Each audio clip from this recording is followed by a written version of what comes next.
concept vraiment a été basé sur travailler sur un projet le plus fonctionnel possible, c'est-à-dire de travailler vraiment sur la structure. Cette structure doit être la plus simple et la plus discrète et la plus petite possible, c'est-à-dire de travailler avec minimum de poteaux pour que les gens puissent avoir des plateaux de travail les plus aérés, les plus simples à utiliser. Il n'y avait pas une volonté d'intégration, c'est-à-dire il y avait déjà à respecter des règles qui étaient définies par les urbanistes, qui étaient de travailler sur un bâtiment qui devait présenter un soubassement, un corps et une attique. Nous, l'idée, vu les dimensions et les proportions du bâtiment, ça a été un peu de détourner cette prescription et d'essayer de proposer un objet qui soit le plus vertical possible et d'effacer ces strates.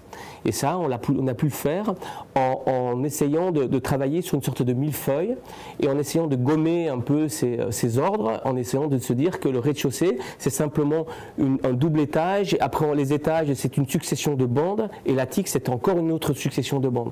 Et lorsque vous regardez le projet, c'est une sorte de totem. L'idée, c'est de faire les boîtes les plus lisses possibles, pour essayer de travailler sur des choses qui puissent tourner très facilement et avoir cette notion de boîte entière. Le projet est une succession aussi de balcons et de loggias.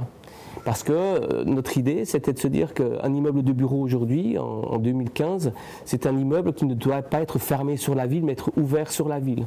Et que d'offrir aux gens qui vont utiliser les bâtiments des espaces extérieurs, etc., ça permet déjà de profiter un peu et de pouvoir les utiliser pour fumer, pour prendre l'air, etc. Mais aussi aux gens de l'extérieur de voir qu'il y a des gens qui travaillent et qu'il y a une sorte de véritable communication.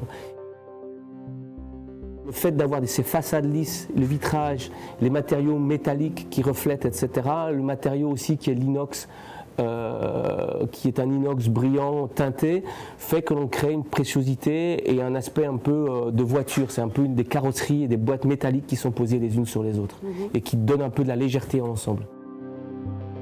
Il y avait une volonté de travailler sur des codes de couleurs, notamment à l'intérieur, sur l'orange, sur le blanc. Il y a un vrai travail de colorimétrie, toujours dans des teintes gris clair, assez claires, pour renforcer cet effet de verticalité et de légèreté de l'immeuble. À l'extérieur, il y a des touches de gris, à l'intérieur, vous retrouvez ces touches de gris. Vous avez l'orange de la cage et du hall que l'on voit de l'extérieur, vous le retrouvez dans les paliers d'étage. Les teintes au niveau des bureaux, on retravaille sur le marron, qui est une sorte de déclinaison de l'orange. Oui, il y a un vrai travail de couleur qui a été fait. C'est toujours une volonté de créer une relation entre l'intérieur et l'extérieur.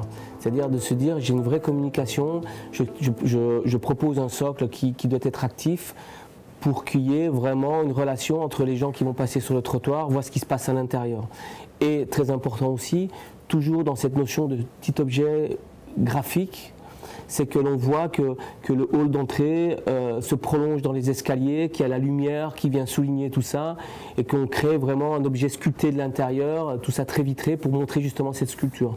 Et le plus léger possible, c'est-à-dire que lorsque vous êtes de l'extérieur, vous avez l'impression que le bâtiment est soulevé, est en lévitation. On a aussi apporté plein d'espaces extérieurs qui permettent de complètement dire que ce bâtiment, il est vraiment fait pour cet emplacement-là et il n'est pas fait pour un autre. Et notamment, là vous avez raison, c'est les fameuses loggias, mais au dernier étage, vous avez notamment des terrasses, les boîtes s'ouvrent sur des paysages qui sont absolument grandioses, avec Fourvière, avec la colline de Fourvière, etc., qui sont uniques.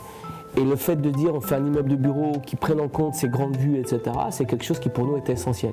Pourquoi? Parce que c'est vraiment un immeuble ancré, mais aussi au service des utilisateurs.